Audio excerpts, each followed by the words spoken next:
This video contains spoilers for the beginning of the game, Deathloop. Good morning, Black Reef! From Arkane Studios, published by Bethesda Softworks, comes the next generation of first-person shooters. But is that all this game is worth? IGN calls it a masterpiece and gives it a 10 of 10, as do GameSpot and The Gamer, but have they set expectations too high? In this video, we'll be talking about my first impressions of the game, which are rather high. I'm not so sure on that 10 of 10 though.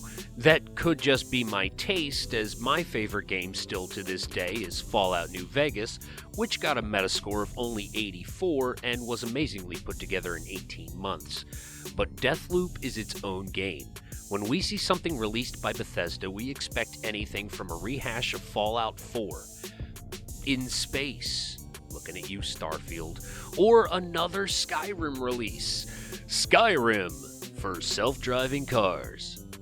Let's not give them any ideas. Deathloop, however, was developed by Arkane Studios, which was purchased by Microsoft about the same time they acquired Bethesda, and this is the game we have, and so far I have to say I'm impressed. The only issue I've had so far is this game uses a ton of VRAM, which is what we can expect going forward with these so-called next-gen first-person shooters. I get the warnings about VRAM usage, but I haven't actually had any issues with loading. I did play around with the resolution a bit, and at lower resolutions, the game is recording in 4:3 like an episode of Star Trek The Next Generation, while I'm viewing it in widescreen. Now, I'm only running on a 1060 Ti with 4 gigs of GDDR5. Arkane Knight runs smooth on this machine, so hopefully that helps you form a starting point with your own machine if you're playing on PC. Story-wise, I have to say it hooks you in right away. It's a mystery. Now, from the beginning, you have the option to play as Cole, who is the hunted, to break the loop, or as Juliana, who is the hunter, to protect the loop. There's more options with online play, but we'll focus on the single-player campaign for now. On my first playthrough, I decided to play as Cole, and the game starts with him getting killed, waking up on a freezing beach with no memory of, well, anything. It's as you play along that you start to unlock little puzzles, which are all part of a much larger puzzle. Pretty quickly, you realize what's happening is part of a simulation, like something inside of the Matrix. So part of the much larger puzzle is learning what, how, and why you're inside of a simulation being hunted, where if you die, you start the day over again on the same freezing beach, but this time with memories of the mistakes you made the day before. Even on the player's, first time through the loop, you find that your previous digital self left you clues as to where to go, what to avoid, and how to proceed through certain points, as well as where to find equipment needed for gunfights and even hacking. Your first real objective is to get to your apartment in Updom, and do be careful not to open any spam mail. I won't spoil everything for you. Oh, you know you're going to be as tempted as I was to open the spam mail. Just open the spam mail. Alright, don't open it. Make your own decision, because it affects the game. And on to gameplay. I've really got to hand it to the developers. The action in the game is very smooth. While it has intensive graphics that require the next-gen console or a really good gaming PC, if you have those, you should enjoy how responsive the controls are in the game. They aren't oversensitive from the default either, at least in my preference. What all that does best, at least for me, is how good weapons handling is in the game.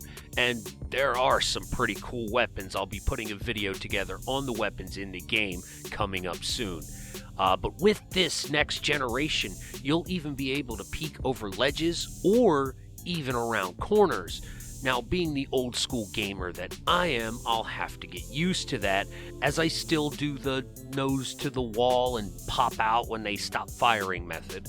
While others of you may also need to get used to the mechanics a little, I think I can confidently say it is a vast improvement, and this next gen just may spoil us going forward with first-person shooters.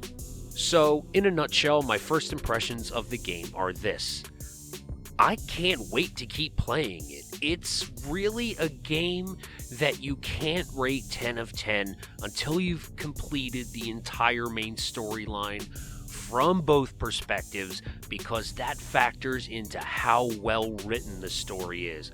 But at the beginning of the game, as you first seek to break the loop, it's a story that has me, at least, really excited to unravel everything this game has to offer, which really lends to replayability.